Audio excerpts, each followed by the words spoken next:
Je pense qu'une des dernières vidéos qu'on a faites, c'était celle sur la question sur est-ce qu'on devait payer ou non un sage.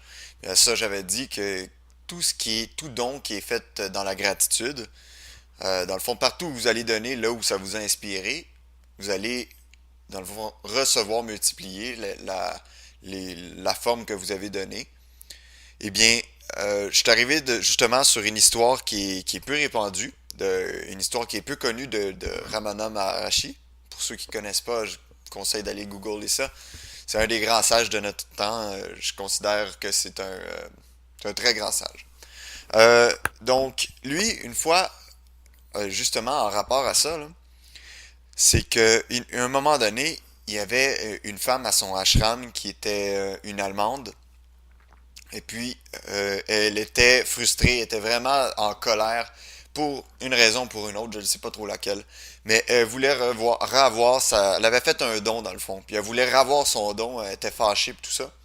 Et on pourrait dire le bouncer, le gars qui surveille le ashram de Ramana, a dit à la madame, non, on vous rembourse pas, puis tout ça. Puis là, c'est là que Ramana a entendu cette altercation entre les deux, puis il a dit au gars, non, donnez-lui, redonnez-lui sa donation, puis donnez-lui en plus 50 rupies pour elle. OK? Puis ça a été fait sur le champ, on lui a remis son don, puis il lui a remis en plus un 50 rupies supplémentaire, puis est reparti en Allemagne. Et puis, ça a laissé froid dans l'incompréhension plusieurs de ses disciples qui, quelques jours après, lui ont demandé, et ça c'est peut-être la partie qui est la moins répandue, là, c'est un des proches de Ramana qui rapporte cette histoire-là. Il y a un des disciples qui est arrivé et il a dit Ramana, pourquoi t'as fait ça? Pourquoi tu as redonné? Qu'est-ce qui s'est passé?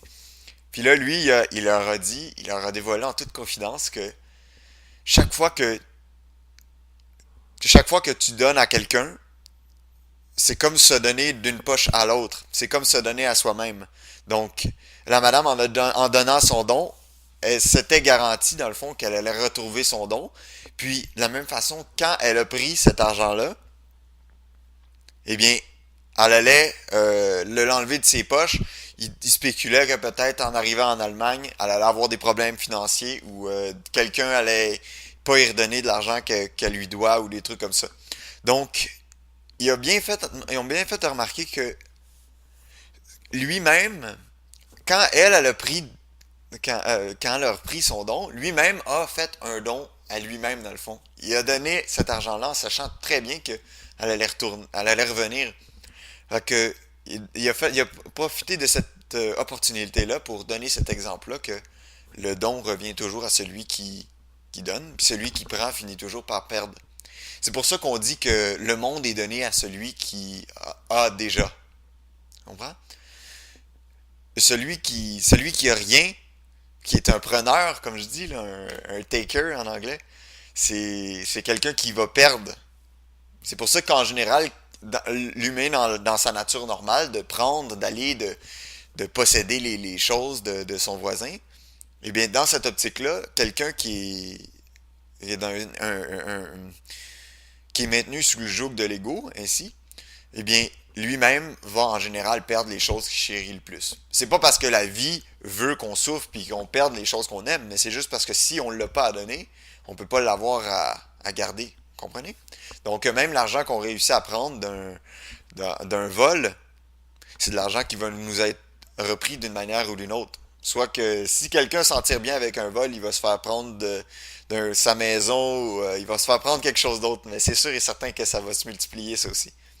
Donc, ça, c'est l'exemple que je voulais utiliser parce que j'ai trouvé que c'était formidablement une formidable confirmation de qu'est-ce qu'on avait abordé dans les vidéos précédentes.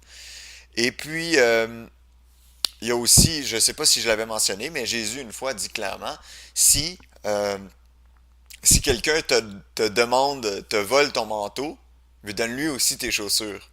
Puis c'est exactement comme ça,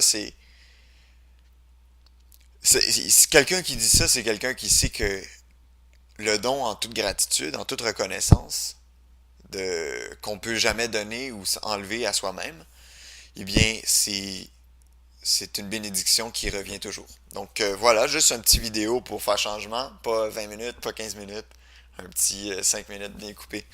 Donc voilà, on va passer à l'autre question maintenant.